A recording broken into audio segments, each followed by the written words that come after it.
Looking at the grave of William Hooper, who was one of the signers of the Declaration of Independence.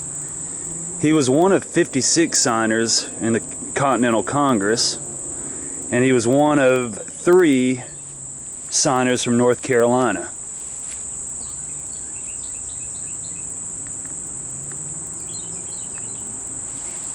Each of the states, had so many signers. Pennsylvania had the most. They had, I think, 7 signers, and Virginia had 6. And Massachusetts, of course, had a couple prominent signers. A couple being Samuel Adams and John Hancock.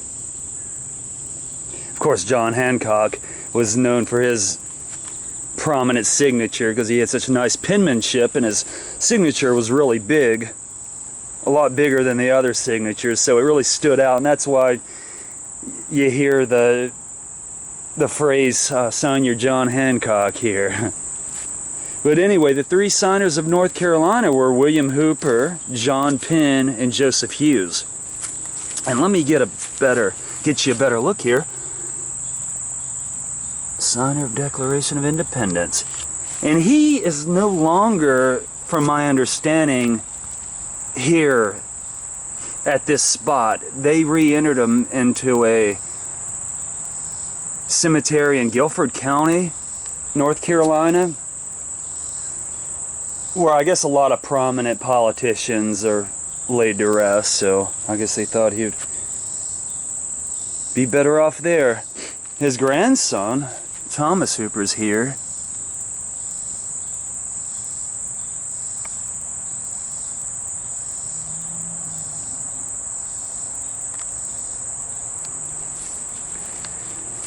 But it was easy to find him because all the American flags around his tomb.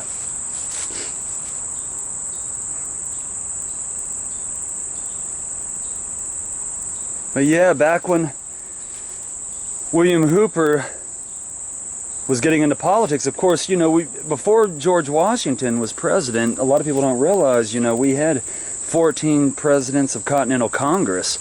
So, like John Hancock was one, Samuel Huntington another, and anyway. And another signer of the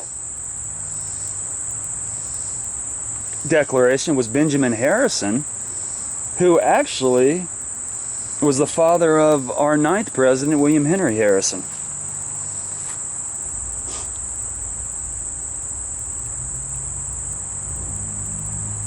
Two of Massachusetts signers, I thought this was ironic, was John Adams and Samuel Adams, and a lot of people thought that they were brothers, but in fact they were cousins. And Samuel Adams, his father was a brewer, and that's where the Samuel Adams beer comes from, which actually here in another month, Oktoberfest should be coming out. I look forward to that.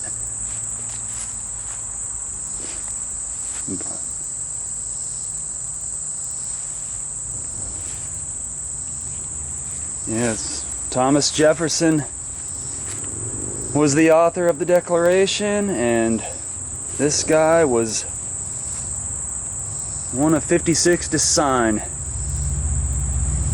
it after it was written. It's kind of cool to think that he was once here. This is an old cemetery because, he would have been laid to rest here in 1790. His grandson in the 1820s. There's a Confederate soldier here. Died at White Oak, was killed at White Oak, CSA, Confederate States of America, 1864. There's a lot of controversy going on about the Confederacy, and which I don't really want to get into. I know what the monuments and the flags, but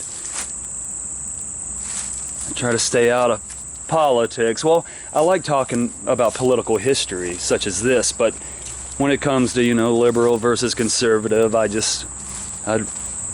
feel I just don't want to start anything up or start any arguments. So it's better to stay out sometimes. This is pretty neat.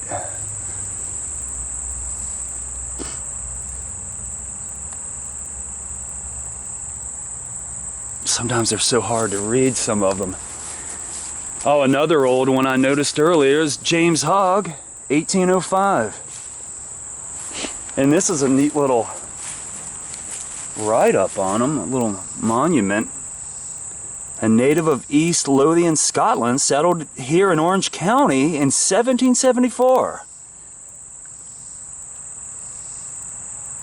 Member of Committee of Safety at Hillsborough. Back then, Hillsborough spelled with an O, and now it's O-U-G-H. But pretty neat.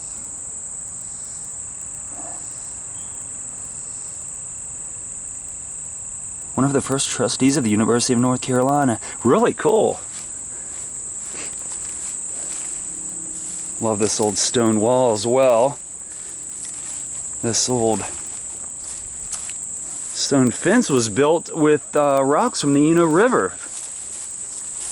They also used the same stones to build Duke University, or part of Duke University.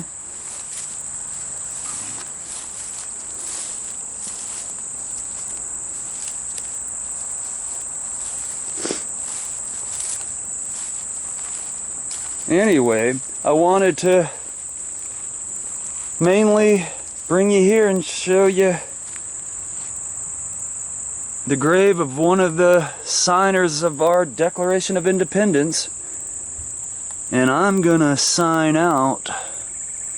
And I appreciate you checking me out. Thank you much.